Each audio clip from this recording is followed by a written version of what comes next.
Beleza, vamos dar uma olhadinha em back-end, né?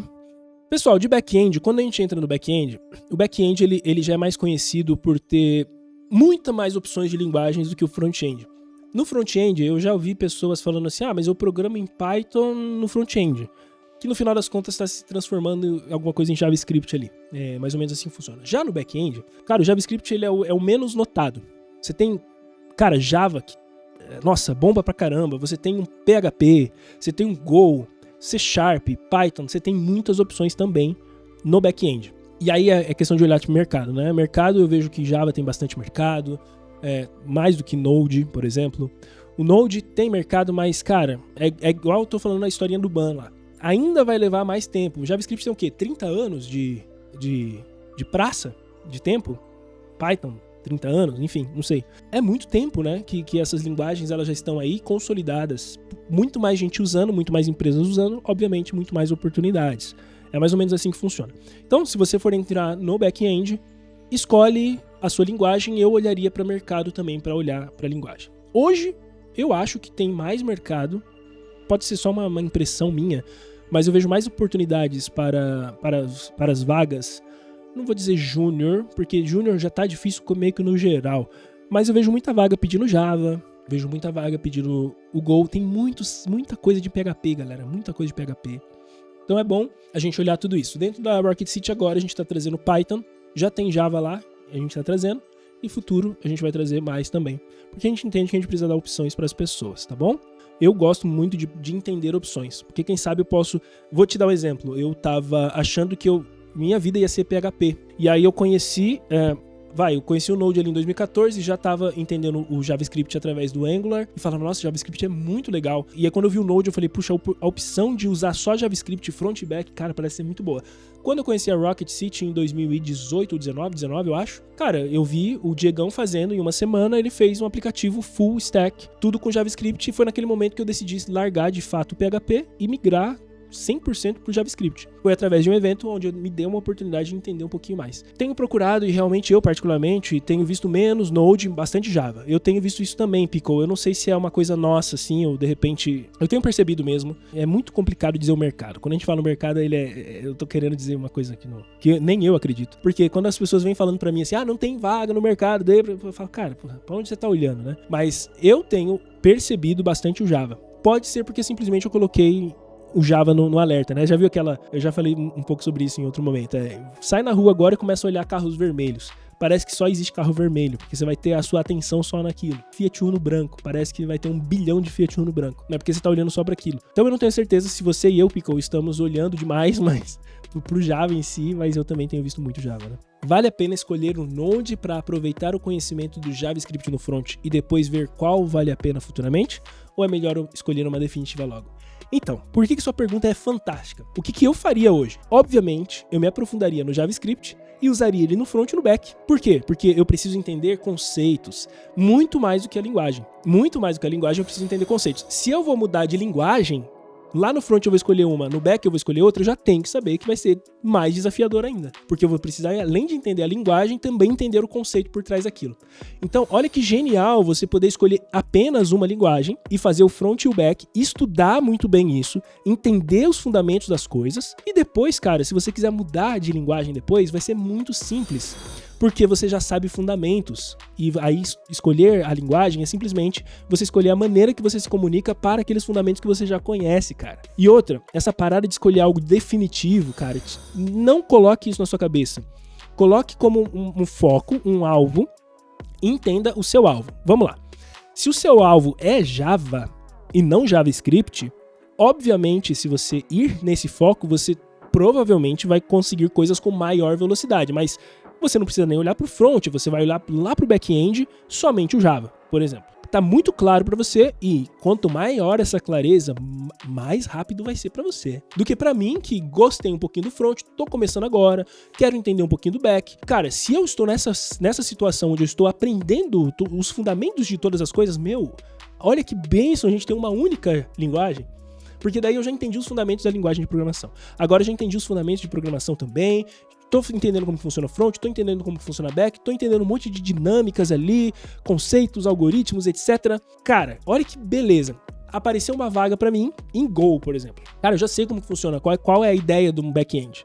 Deixa eu estudar um pouquinho como que funciona a documentação do Go, como que eu aplico aquelas coisas que eu entendo, vou me candidatar à vaga e quem sabe eu trabalho só com isso. Mike, mas é possível isso que você tá falando? Isso daí você tá viajando? Não, não tô. Eu já conversei com muita gente há uns 3 anos atrás, a gente fazia um quadro chamado Alumni, que são os ex-alunos da Rocket City.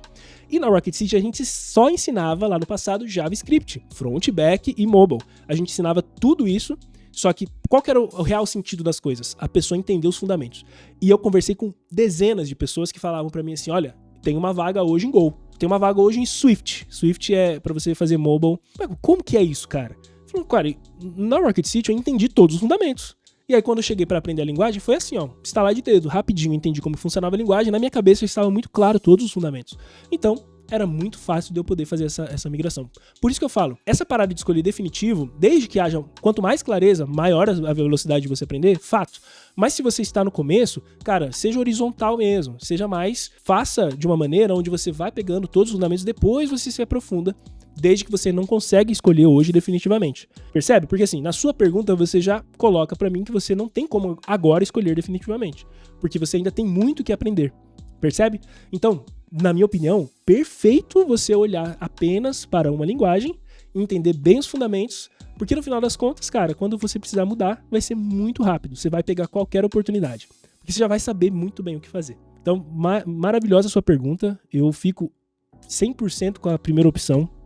Foi, inclusive, uma das decisões de vida, depois que eu escolhi o Node, o Java, etc., o JavaScript, né? JavaScript. Depois que eu escolhi essa linguagem, cara, pra mim, até hoje, é o que ainda faz muito sentido pra mim. Não vejo por que ainda escolher uma outra, mudar, alguma coisa assim.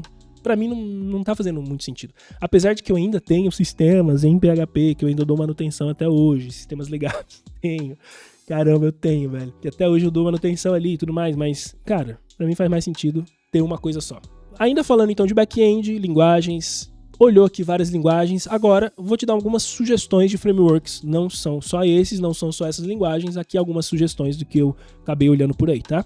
O Laravel, ele é bem forte em PHP, Spring no Java é o que tem mais oportunidade, Express no Node é o que a gente vê bastante também, mas existem outras como Fastfly, Happy, etc. Django no PHP, ou no Python é o que a gente vê bastante, Flex também, e existe bem essa dualidade, mas até agora com essa trilha nova de Python entrando, eu também vou conhecer um pouquinho mais de o que é mais usual no mercado. E Blazor no C# foi uma pesquisa que eu fiz, confesso que eu nunca nem ouvi falar. Eu fiz apenas uma pesquisa para colocar aqui e vi que ele estava um pouco hypado.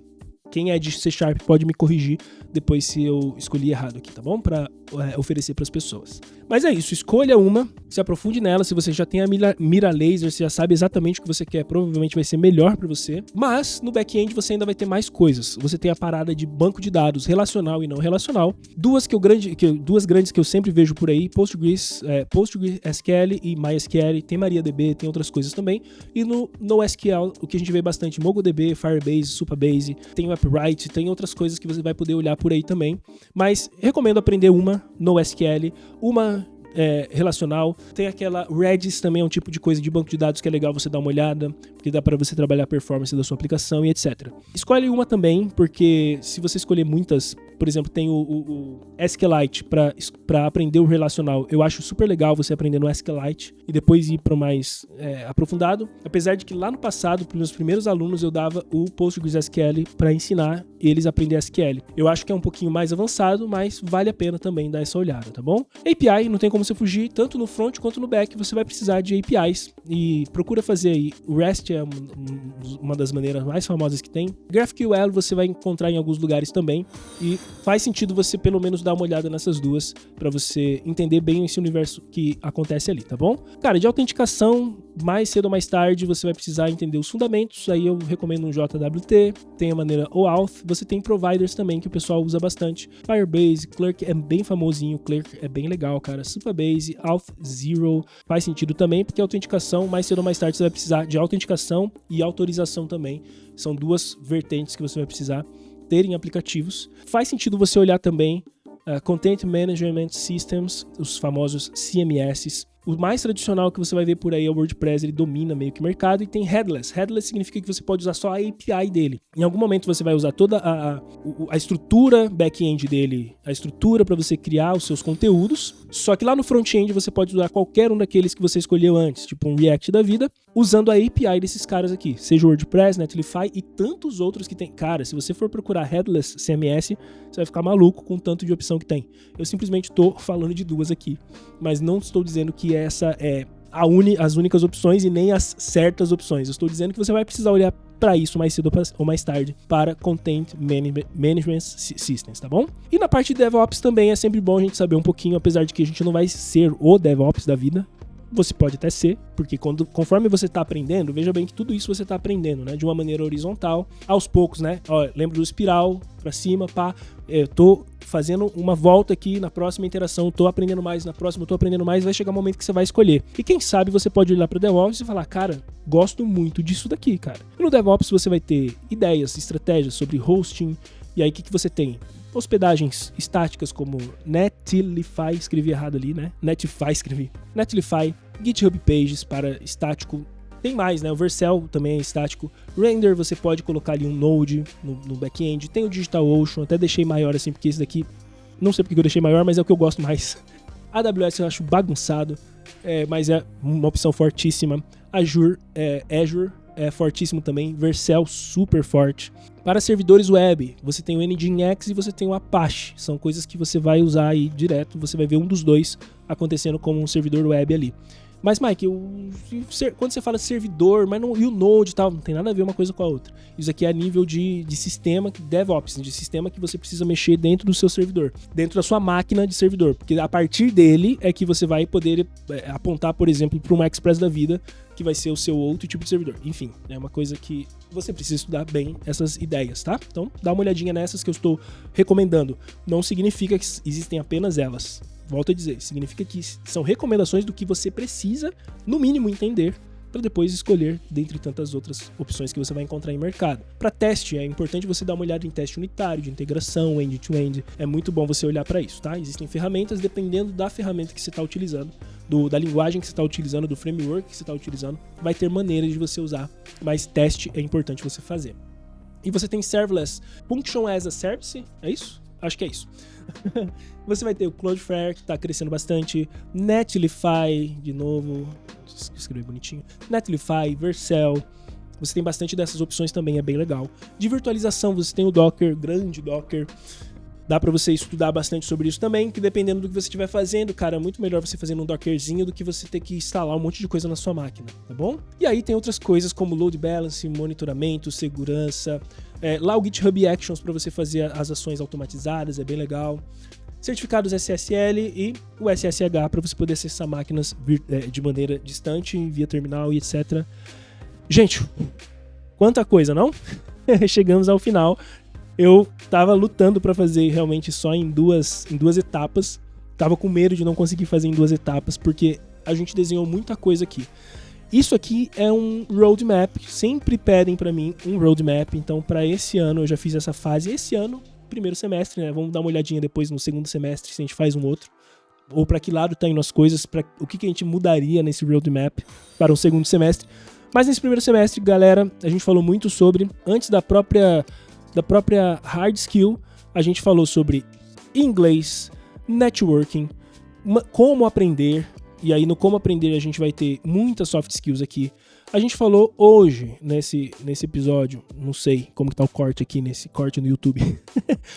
Mas a gente falou sobre o básico de computador, fundamentos da programação, como que funciona a internet, quais são as ferramentas básicas, HTML, CSS, quais são as opções que você vai poder escolher ali, front-end, back-end, desktop, mobile, inteligências artificiais. Tem muita coisa pra gente estudar. O conhecimento, galera, é uma espiral que você vai estudar devagarinho uma coisa agora, depois você vai pra próxima, até você ir pra cima. Ele nunca acaba. Never stop learning. Lifelong learning, ou seja, pra vida inteira você vai estar estudando, durante a sua vida inteira. O never stop, nunca pare de aprender, sempre aprenda uma coisa nova.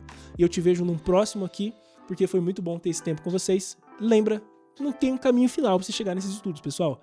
você sempre vai ter que estudar uma coisa a mais. Então estuda uma coisa a mais hoje e você vai ver que com o passar do tempo, no decorrer dos anos, você vai ser uma pessoa incrível em programação. É isso que eu espero. Abração, Michael. Te vejo na próxima.